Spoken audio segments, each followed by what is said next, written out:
Est-ce que c'est réservé à une élite, une excellence intellectuelle? Différent élite et excellence. On va dire élite. Non, non plus.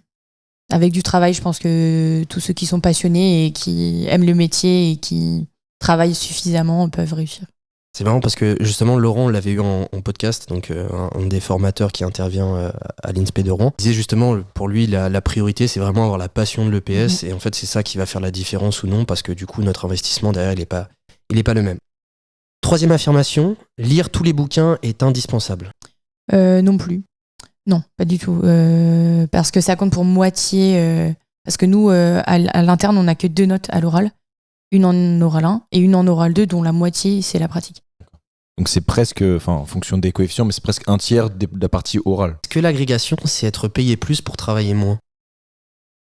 C'est l'idée reçue. Quand j'ai eu l'agrégation, tous mes proches, ou amis, tu vas travailler moins et être payé plus. Donc c'est l'idée reçue que les gens s'en font principalement. Mais dans le fond, est-ce que c'est un peu vrai?